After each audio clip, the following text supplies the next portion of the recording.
What's going on, guys? Boy Ethan. Hope you're having a great day. Welcome back to another video on the channel, and it's a Friday night, and I am on session number 2 of today. After playing some No Limit Hold'em, we're moving on to PLO. So it's a kind of a mid-session update. I'm like getting through hour 1 of my PLO session, and if you guys thought that my content was interesting with Hold'em 1-3-2-5, you haven't seen 2-2 PLO, because it gets pretty interesting. So hopefully you enjoy. Got some interesting spots for you guys. I don't know what the hell I'm doing, all right? So as much as I kind of have a clue in Hold'em, I have no clue in goddamn PLO. But I think you'll enjoy the hands that we'll go through, and hopefully we end up on the session somehow. We'll see what happens, but we're going to go with it. The very first PLO session of this vlog. So let's get into some of the hands. Forewarning, as little as I know about No Limit Texas Hold'em, I know just less about PLO. So the things I'm going to be talking about, I just don't know. I really don't know. But I'll give you my perspective on PLO and talk about some of the hands that happened. So without further ado, first hand, we are under the gun, and we look down at 10-8-8-4.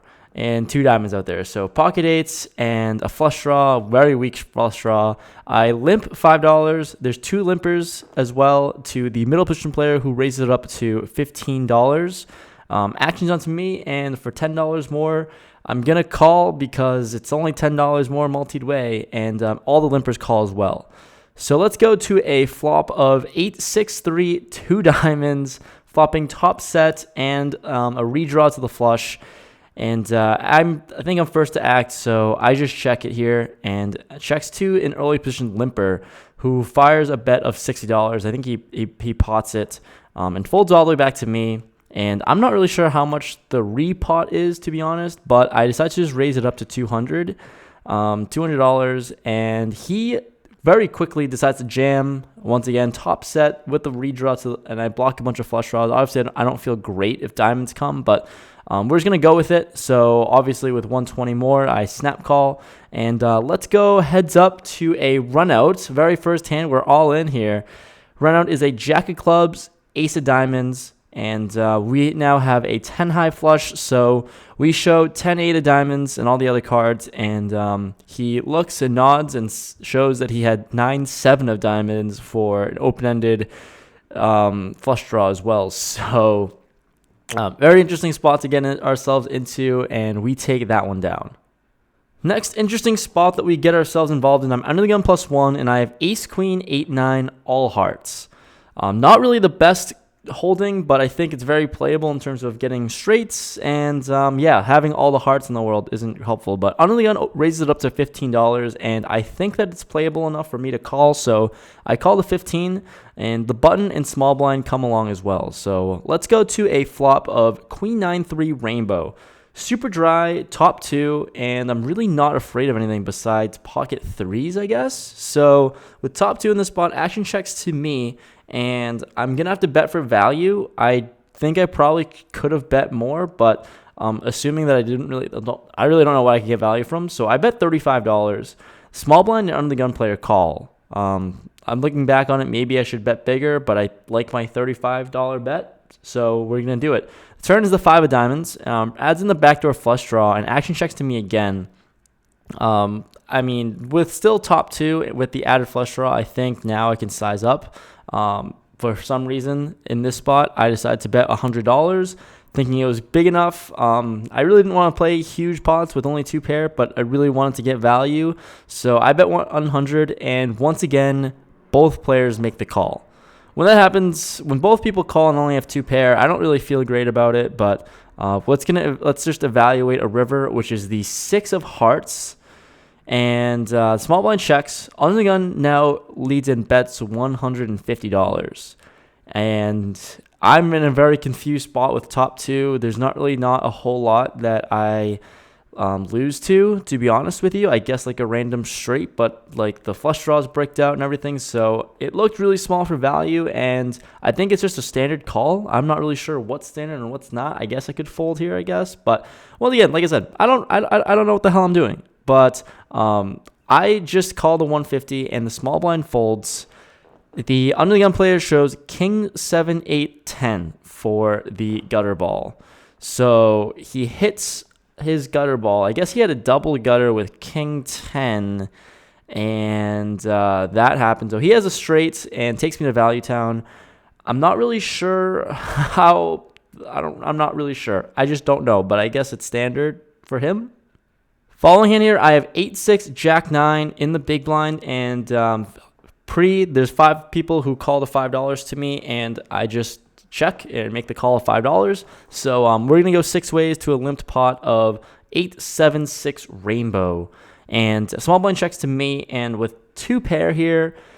I don't know why I did this, but I just decided to lead out $20. Obviously, super connected. I mean, I have top and bottom pair, but looking back on it, it is rainbow, which is fine. But I mean, there's a ton of straights out there, obviously. So I bet $20, and we get 2 callers. So let's go 3 ways to a turn, which is a 6.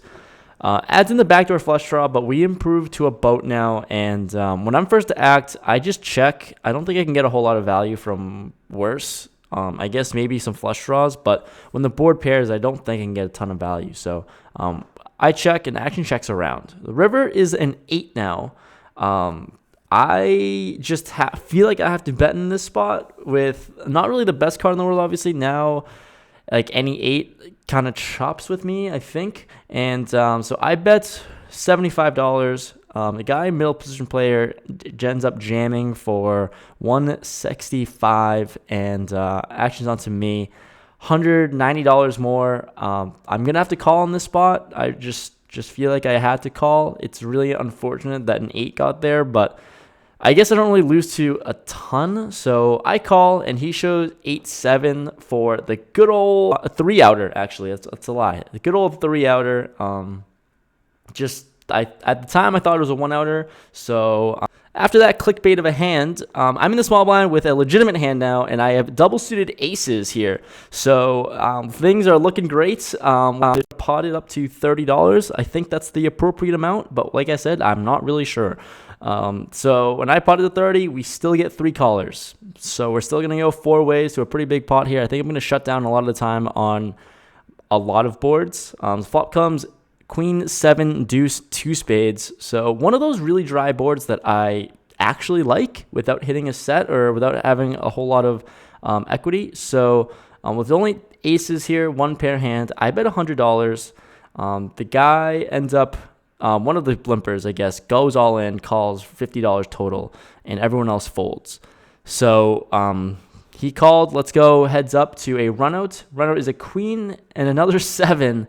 So there's no way I'm good here, and he shows king, queen, jack, jack for getting me there. So unfortunate that he got there. I think I made the right. I think long term, I don't really know much about PLO, but I really do like my bet because it's just based on board textures, and I'm learning a whole lot about PLO and getting introduced to the game. But I think that's dry enough of a board for me to continue on with aces. Next hand in early position, I have ace 4 hearts and 3 of clubs and a 10 of spades. So not really the board they're calling that I want, but it's a suited ace, and I decide to limp with my suited ace because I think that's what you do. And there's 2 limpers to the late position player who raises to $20. And for $15 more, I just flat, and one of the other limpers flat as well. So let's go 3 ways to a flop. Flop comes 3-4 queen with a club draw out there. So flopping bottom 2, and I think I like this spot. I'm first to act, I check, and the other 2 players check behind.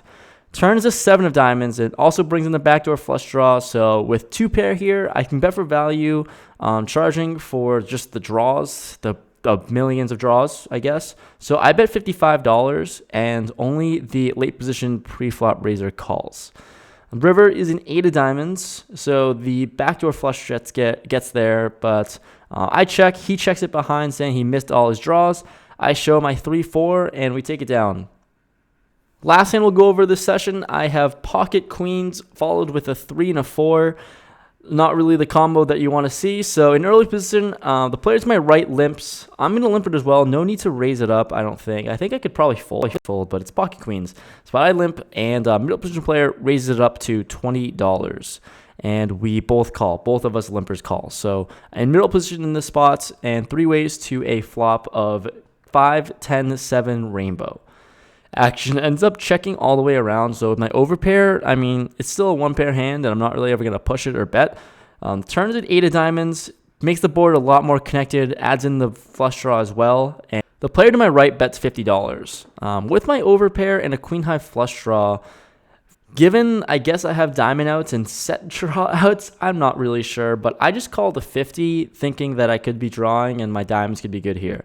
The middle position player, pre-flop raiser, also calls as well. So we're still going to go 3 ways to a river, which is a queen. It's not the best card in the world, but I think I like it. It improves the top set, obviously, and the board, once again, is a lot more connected. So action ends up checking all the way around. I didn't feel like I could bet in this spot. I'm not really sure what else. I think I only get better to call.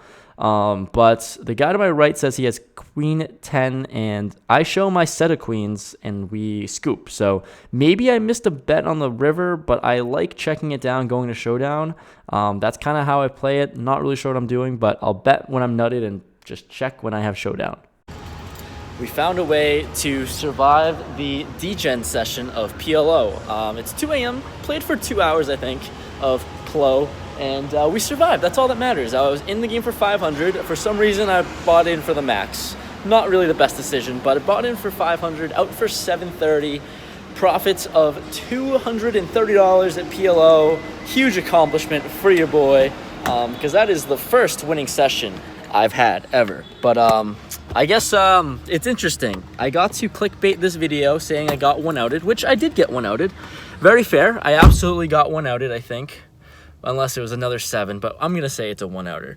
But 2 hours, my mind is toasted. I shouldn't really ever play PLO, and I can't wait to hear your comments as to how I played, because I think I play Hold'em decent. I did not play PLO well at all, but I can't wait to read the comments and hear what you guys have to say, because this is just a degen hour. But anyways, guys, hopefully you enjoyed the video, mixing things up, playing PLO, and might do that more in the future if you guys like the content and like the hands. So I'll see you guys later. I'm adding this to the bankroll challenge because we won money, and that's all that matters. And I'll see you guys in the next video. Peace out, guys.